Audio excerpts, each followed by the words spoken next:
just have to touch on how atrocious the NBA All-Star Game is.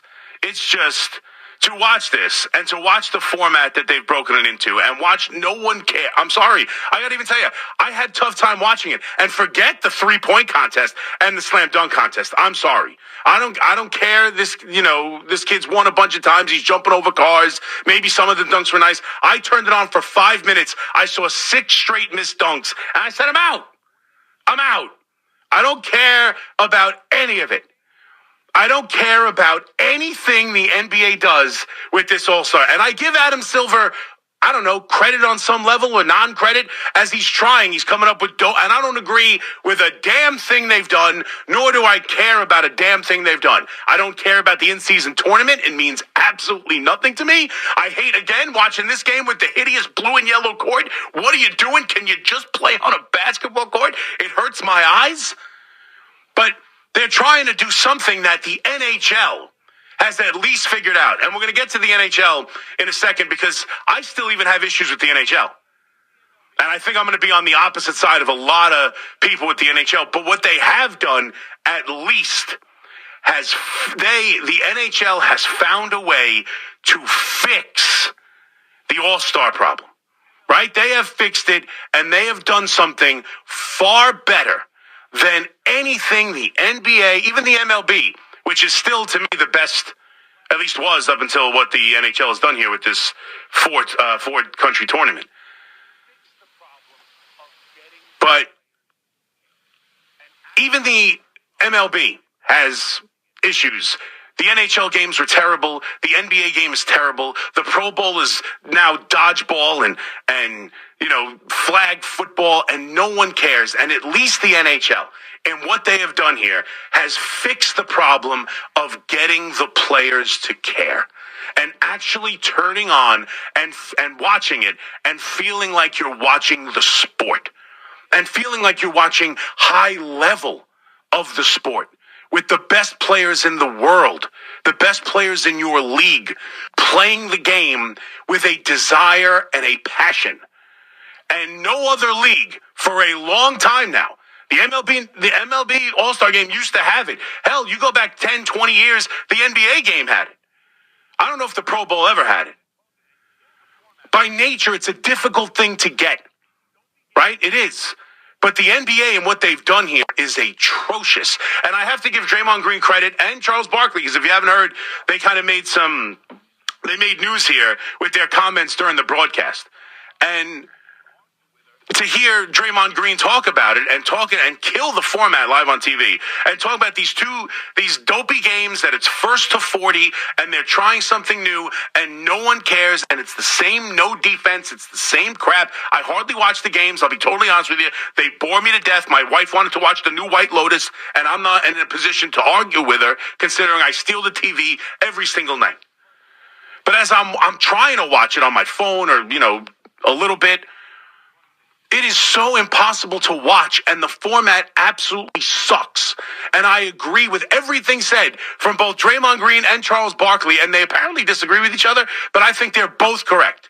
Draymond Green is right. Other players, the idea for a Knicks fan who was interested in watching either Karl Anthony Towns or Jalen Brunson play in this All-Star Game, be a starter for a team, be a starter for the Eastern Conference, or just play in the game, turn it on, and watch him play 7-8 minutes. The other team scores 40, and that's the end of it. When other players of other generations were given, and this is what Draymond Green was pretty much saying, Allen Iverson, Michael Jordan, Kobe Bryant, Magic Johnson in 92 in particular, given these opportunities to have these great games, have these great moments, and now you're capping it at 40 points to try and create some stupid nonsense. It makes absolutely no sense. Let the players play, but here's the problem. Draymond Green might be 100% right that the format sucks and it's killing the opportunity to see players play for what? Rising stars? They used to have the Rising Star game. Put it on Saturday. It doesn't have to be on Sunday and changing up this format to be even worse. I don't care about it at all.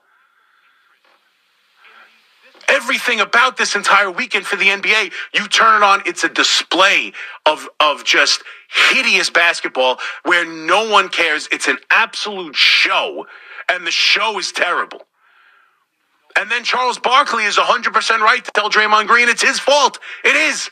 It's the lack of interest in this generation of players who did not give a damn, who turned the game into a farce. So the league is forced to come up with these dopey scenarios to try and impact this game. It makes absolutely no sense. But it's their own fault. There is no good answer to this. There is no good answer. Because I don't know if you can get the NBA players to play, right? We've seen through the competition skills, you got Wamby just like throwing the ball 3 times at the rim to run through it. They don't care. Even the international players, if you turn this into a world game the way the NHL has, and certainly the NBA is as worldly a game as there is, even that wouldn't fix this NBA issue. It is a dead scenario. And that's what makes the NHL so impressive here. Because I got to tell you, I don't know. I still have mixed feelings on it. And in some ways, I feel I'm right when I say I don't know if I love it. But at least they have fixed the issue of the All-Star game better than anyone by far. And during this 2-week hiatus, which I hate, I still do. Football season's over. The NBA is going through an absolute joke right now of an All-Star game. And yes, the NHL has taken the headlines and the storylines and the actual games that are intense and people care about and people are talking about. And we've got the national anthem being booed and listen, whenever you bring politics into an international themed tournament, it's going to make it even more exciting. Amazingly enough. But at least they have found a way to get players to care. And that's the one thing you have to say. The players absolutely care about these games.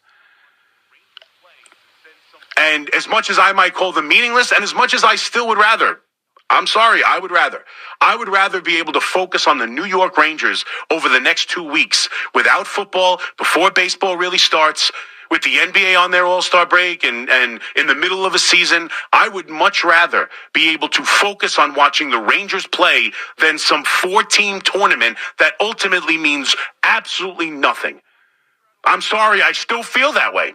And ultimately, I think the only reason we are so excited about it is because, one, it's good hockey. I'll give you that. But two, it's the idea that they have actually fixed the All-Star game. After years, after killing the NBA, after killing the Pro Bowl, after trying to figure out a way to actually killing Major League Baseball, killing every All-Star game from here to Timbuktu over the last handful of years, all we say is it's garbage. No one plays defense. No one cares. Who cares about these skill competitions? Nobody gets involved in the dunk contest. Nobody gets involved in the three-point contest. I don't care. It's a wasted weekend. It's so stupid. Even NHL, who cares how hard you can hit a slap shot? This is all dumb. Who cares? And at least the NHL has found a way to create enthusiasm, to create a game where the players care about it. And so they've won the All-Star game dilemma.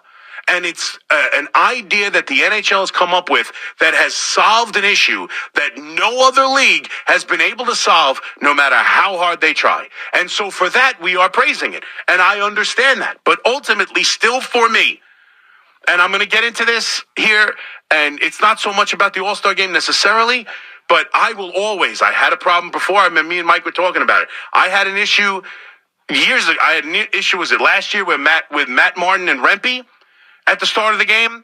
And I have an issue with that Devils game with the Rangers when all 4 fights broke out. The idea that we are praising, and I really don't care, and I know I'm going to be in the minority. I am not trying to take out fighting in hockey. I'm not.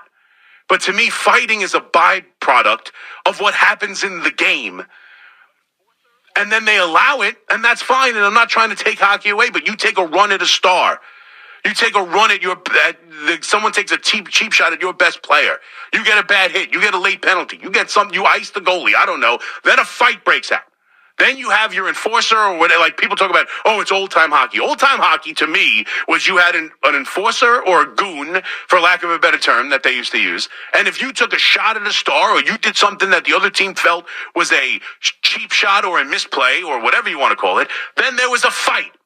But I'm sorry, the idea that Kachuk or anybody else and that we're praising the 3 fights in 9 seconds to me is stupid. It's fake tough guy stupid stuff. Oh, we're trying to set the tone. You want to set the tone? Go out there and play hockey and forecheck and make good hits and play with intensity. That's setting a tone. What is dropping your gloves and I'm sorry, to start a game before they ever play hockey, they're in a fist fight. And I think it's dumb. And I'll say it's dumb till the end of time. I'm not a fan of starting a game with a fight. It's stupid. It's not hockey. I don't care. Setting tones. And listen, apparently the players are very much involved in this. They wanted to set this tone. Great. They set the tone. They won the hockey game. That's great. And from the minute that fight was over, for the rest of the game was played with intensity. The game was played extremely crisp. The game was played physical. Everything about that game was excellent. But we're praising this fight. And and I just think go out there. You want to go set the tone? Go forecheck and go put someone into the glass and play hockey and set the tone. And I'm not trying to take fighting out of the game. I'm not. But to me, I don't go into it looking for the fight. I go into it looking to play hockey. And if a fight happens, a fight happens. And to me, to drop the gloves as soon as the puck drops, for what reason? To set a tone? Go out there and lay a hit. I find it a little bit hypocritical that in a tournament that I understand when a player puts on the uniform with their country's name on it, that it means something to them. And we're seeing that. And I think that's wonderful. But you could say the same thing about the baseball tournament. You could say the same thing. Players care. They play hard. It means a lot. The United States wants to win. That moment, Ohtani versus Trout was a big deal. Winning that tournament's a big deal. And yet nobody cares. And we get real pissed off when our players get hurt. And now the idea of Diaz, I'm not letting him go. I'm sure I'm going to take med calls all day, all morning long. I'm not letting Diaz go play in that tournament. Who cares about that dopey tournament? And yet you're going to let JT Miller of the New York Rangers in the middle of the season drop gloves against someone who's 3 inches taller than him and maybe get punched in the face? Kachuk missed the last part of the game. He might not play this game tonight. I'll tell you right now, as a Ranger fan, if JT Miller gets hurt in this game because he felt like he needed to set the tone, dropping his gloves, I'm going to be furious. I'm going to be absolutely furious. So did they answer the problem of creating some excitement for the game? Absolutely. Did they even do what the All-Star games are kind of supposed to do and build excitement and bring eyeballs to it? Better than I thought they would. I thought the intensity of the game would be fine. And I thought that, in my mind, playing hockey would have still been better. I would have rather have seen the Rangers. I would have rather have seen, the playoff push. I'd rather have an opportunity to focus on my team now that I'm done with football and baseball hasn't started yet. That's what I would have rather have done. I would have rather had this time without any games during the week and focus on hockey. They decided to take 2.5 weeks off and do this tournament, and it has paid off. And the games have been great, and they have answered the question and solved a problem that I wasn't sure we thought was solvable. How do you bring excitement and quality play to an all-star game or an all-star tournament? And they've turned this into a mini Olympics in some ways. And I do think that the political climate of Canada and the United States at the moment plays into it.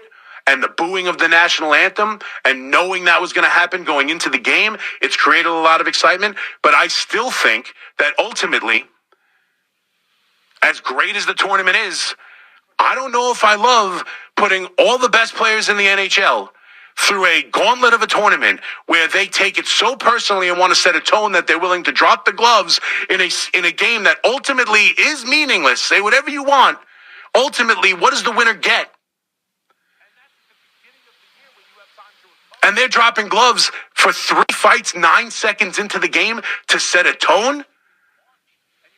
If if JT Miller broke his nose or there was an issue because of a fist fight, right? Diaz got hurt celebrating a victory.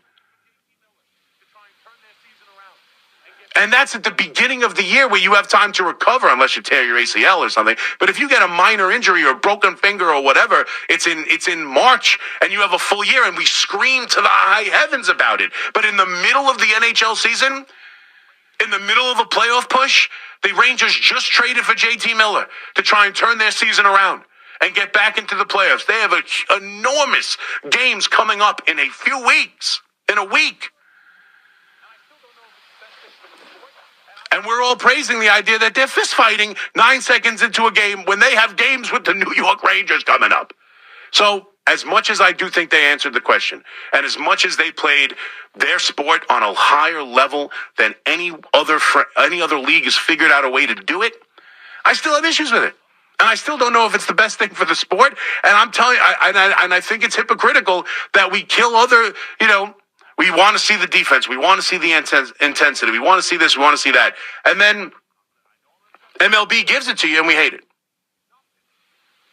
NHL gives it to us and we love it. And that's fine. Love it.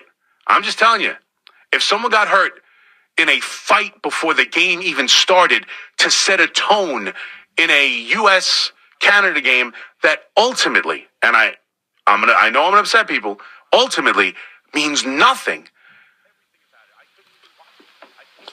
I don't want to see anybody get hurt. And not fist fighting either. So I think it was an interesting weekend because we continue to see how terrible the NBA is at their All-Star break, their All-Star festivities. The dunk contest was hideous. The three-point contest was hideous. Everything about it. I couldn't even watch it. I can't even watch it. I'm a sports fan to the level I have chosen to do this for my living, and I have no interest in watching anything that the All-Star game provides in the NBA. The NHL is providing great games, excitement, everything you could ask for with an All-Star game. But is that still what they should be doing? Could they be promoting their sport just by playing it? Meaningful games that actually impact winning a Stanley Cup and getting into the postseason? And should we all be praising the idea that before the puck was even dropped, we're looking to throw fists in a meaningless game where I'm telling you, I don't want JT Miller getting hurt if I'm a Ranger fan. They figured out the All-Star problem. Are they creating another one?